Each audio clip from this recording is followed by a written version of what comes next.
各位網友大家好，我是傻貨，歡迎來到我的頻道 Vlog。剛才看到開頭的相關視頻片段，是在6月初，聖彼得堡的石油相關碼頭以及多處油庫都遭到了來自烏克蘭無人機的襲擊破壞，是由在俄羅斯的小紅書的某位網友拍攝發布的。當時，俄羅斯正在舉辦第29屆聖彼得堡國際經濟論壇。而聖彼得堡的石油相關設施被烏克蘭無人機襲擊破壞，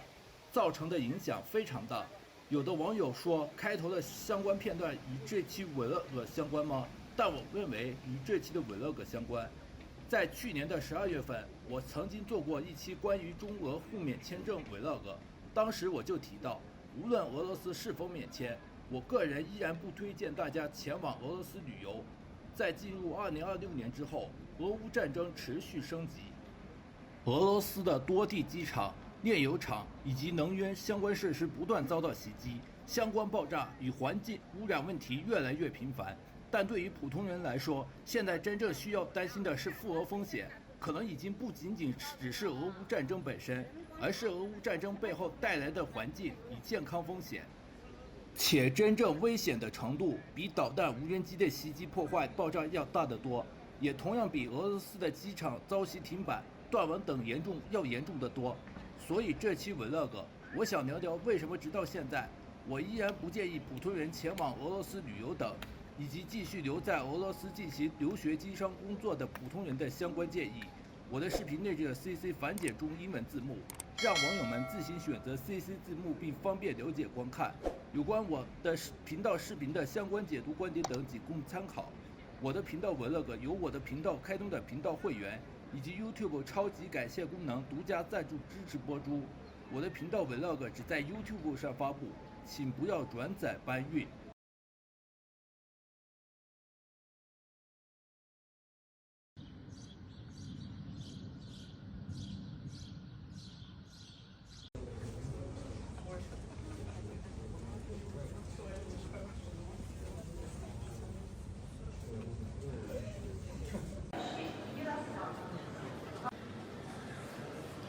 根據由在俄羅斯的小紅書網友提供的相關視頻片段，可以看得出來，在6月初，聖彼得堡的石油相關碼頭、多處油庫，還有位於喀朗施塔德的俄軍波羅的海艦隊的海軍基地，都遭到了烏克蘭無人機的直接打擊，並擊中了正在幹船塢內進行維修的20380型導彈護衛艦勇敢號。現場視頻和衛星圖像顯示，該艦的集成櫃桿以及上層建築遭遇撞擊並引發大火，櫃桿倒塌且損毀嚴重。此外，另一艘導彈艦博伊基號也同樣遭到了打擊。不僅如此，聖彼得堡的石油相關碼頭、多處油庫都遭到了轟炸，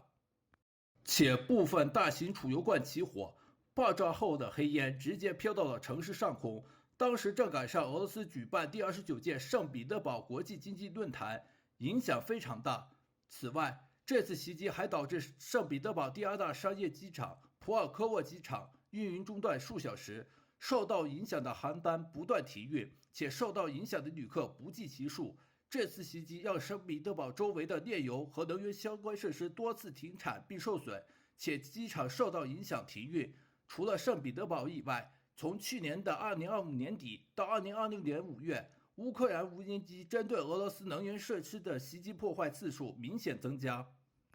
光是上半年，俄羅斯的好幾個主要煉油廠多次被烏克蘭無人機打擊破壞。黑海的图阿普谢煉油廠在4月到5月也多次被烏克蘭無人機的襲擊破壞，且每次被襲擊破壞都燒出滾滾黑煙，且黑煙不斷飄散。不僅如此，亞夫斯拉夫爾、娘贊、莫斯科附近諾夫哥尔德和伏尔加格勒的煉油廠也同樣遭到烏克蘭無人機的襲擊破壞。不僅是煉油廠和其他石油相關設施，連機場和航空設施也沒能逃過烏克蘭無人機的襲擊破壞。除了位於喀朗施塔德的俄軍波羅的海艦隊的海軍基地和聖彼得堡附近的海軍設施之外，還有薩爾斯波托爾的黑海艦隊航空總部、塔羅甘航空修理廠，還有沃罗涅日俄军的航空基地，都遭到了来自烏克蘭的无人机打擊，這些烏克蘭無人機的相關襲擊從聖彼得堡周邊一直延伸到俄羅斯其他地區，且分布挺廣，對俄羅斯的能源和俄軍後勤影響不小。這個章節就說到這裡，下段章節我們繼續聊俄羅斯煉油廠爆炸與環境污染問題。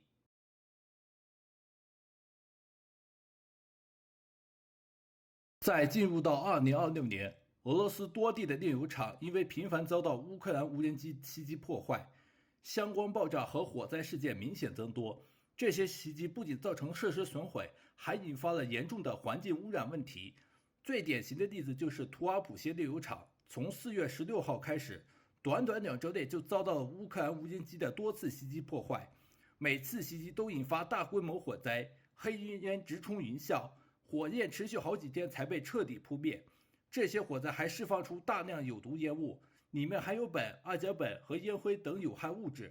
在烏克蘭無人機襲擊後，當地多次出現黑色雨現象，雨水混合燃燒殘留物，變成帶着油污和毒素的黑色液體，落在街道、房屋、車輛和農田上。港口和河流也出現了明顯的石油泄漏，油膜覆蓋了海面。除了图阿普謝煉油廠，其他地区的煉油厂也多次發生過類似爆炸和火災。靠近聖彼得堡的基里希煉油廠，作為俄羅斯第2大煉油廠，在5月初再次被烏克蘭無人機擊中，主要裝置受損起火，衛星圖像顯示上火点非常明顯。之前3月底也發生過類似襲擊，其他的像亞羅斯拉夫爾煉油廠、娘寨煉油廠、諾夫哥羅德的煉油廠、伏尔加格勒煉油廠、阿菲普斯基煉油厂等，也是在2026年上半年頻繁傳出被烏克蘭無人機襲擊爆炸起火的消息。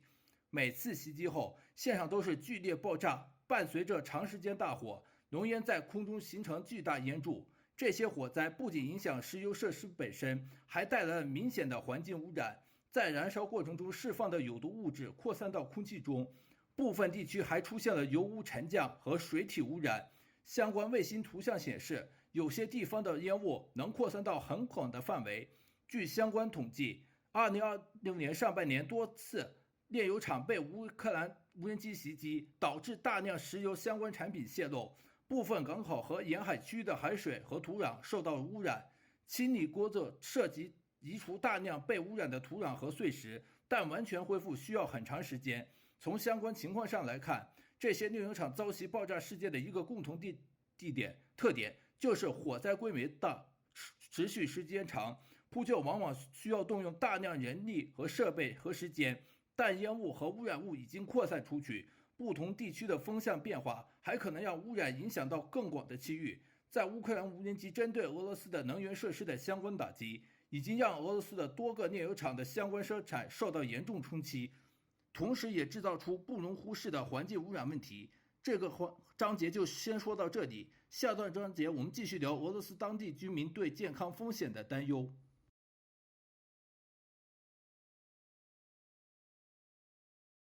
自從到了2026年，俄羅斯多地煉油廠因烏克蘭無人機襲擊頻繁發生爆炸和火災，當地居民對由此帶來的健康風險越來越感到不安，尤其是黑海沿岸的图阿普謝等地，情況尤為突出。在圖阿普謝，在煉油廠多次遭到烏克蘭無人機襲擊後，當地居民們報告說，石油從天上掉下來，雨水混合燃燒殘留物，形成黑色雨，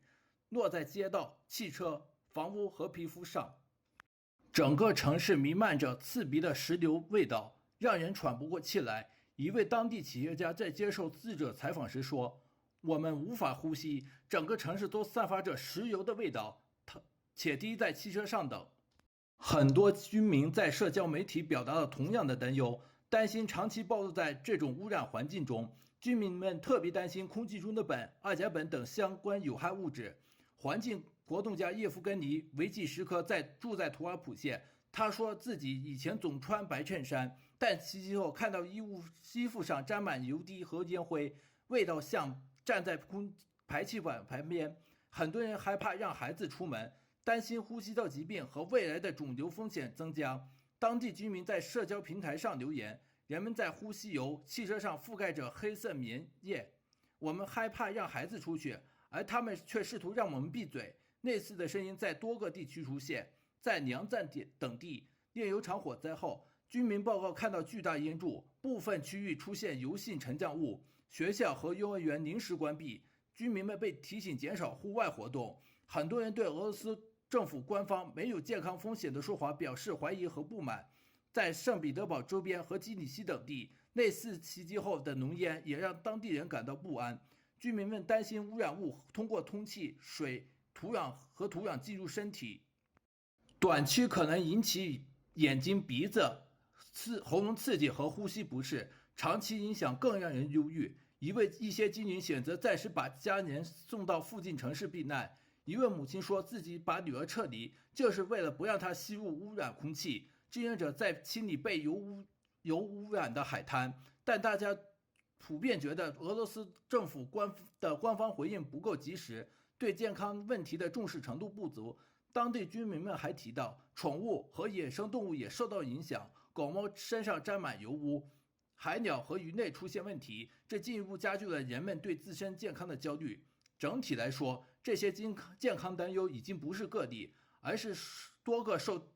影響地區的共同感受。當地居民們一方面要面對日常生活被打亂，另一方面還要擔心看不見的長期風險，比如呼吸系統疾病和潛在的致癌物積累等。儘管俄羅斯政府的官方有不同說法，但当地人的真實感受和討論在社交媒體上越來越公開。這些來自當地居民的聲音，讓我們看到俄羅斯煉油廠遭襲爆炸和污染帶來的不僅是設備損失，更是實實在在的健康焦慮。這個章節就先說到這裡，下段章節我們繼續聊前往或留在俄羅斯的相關建議。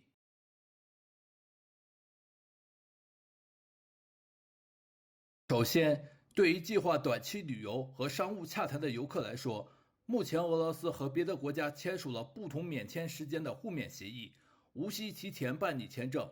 而中俄互免簽證允許持中俄双方普通護照中的中國公民最多停留30天。這項政策從2025年底開始實施，到2026年9月還在有效期內。這些相關免簽政策到現在還有效，確實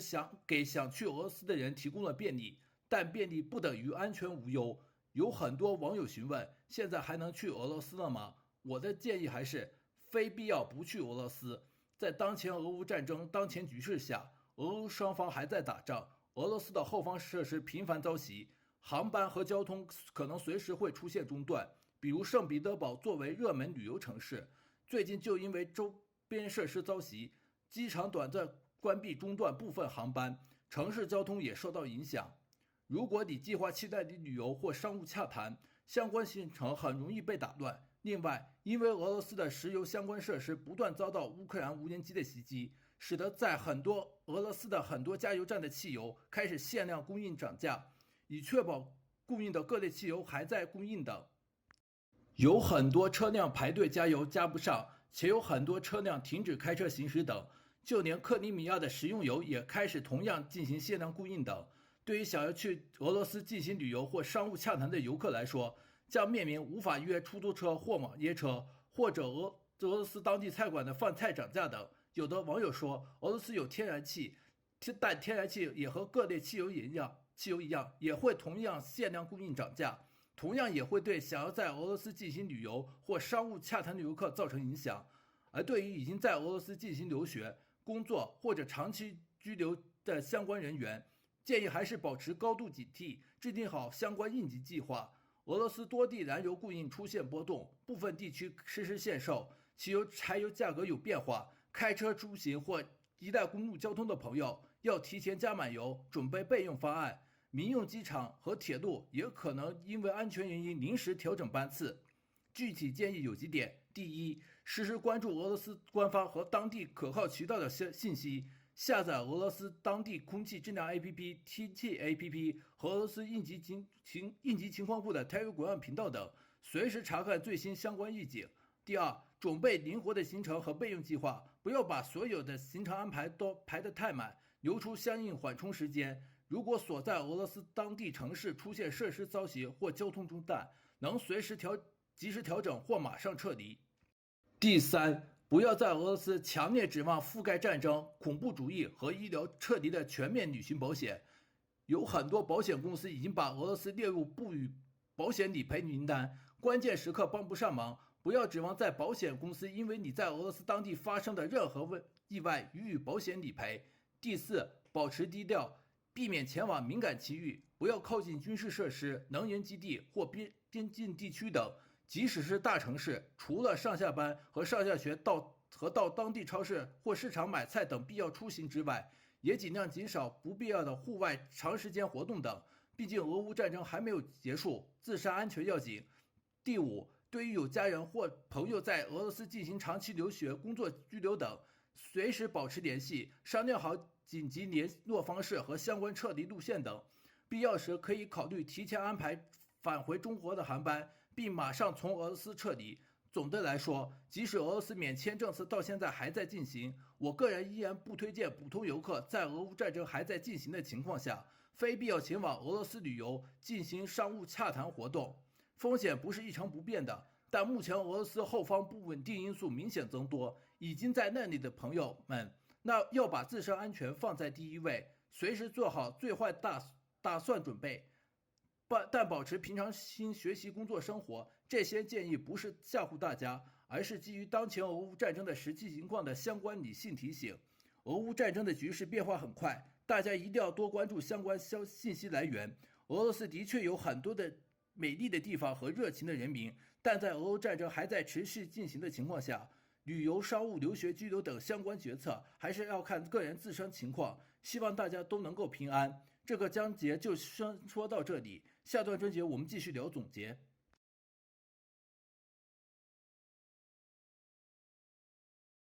說真的，我反對大家去俄羅斯旅遊、留學、經商、工作。目前俄烏戰爭還沒有停戰且持續升級，俄羅斯多地電油廠與能源設施頻繁遭襲的情況下，我認為大家確實需要重視赴俄旅遊、留學、經商、工作可能存在的相關風險。因為俄烏戰爭帶來的相關影響，可能不僅只是安全、斷網、經濟制裁等相關問題，還包括電油廠與能源設施被襲擊破壞所造成的環境污染以及長期健康風險。對於人們來說，去俄羅斯的確在進行旅遊、留學、經商、工作等，但自身健康與安全永遠才是最重要的，且君子不立危牆之下。如果大家有自己的觀點看法的話，歡迎大家在評論區討論留言。如果看完並對本頻道有感興趣的朋友，記得訂閱本頻道並點擊小鈴鐺，當有新視頻發布等有關本頻道相關消息時，就會收到最新通知。如果有朋友对本頻道想要進行贊助支持的話，主動且真心自願的情況下，本頻道已經開通頻道會員、YouTube 超級感謝等相關贊助支持，以便於想要真心主動自願支持本頻道的朋友們能夠贊助支持本頻道，讓本頻道繼續創作更新並永久長遠下去。歡迎大家來觀看支持我的頻道的 Vlog， 您的訂閱、點讚、評論、轉發一條龍，是對本頻道最大的支持動力。好了，我是傻貨，我們下期視頻再見，拜拜。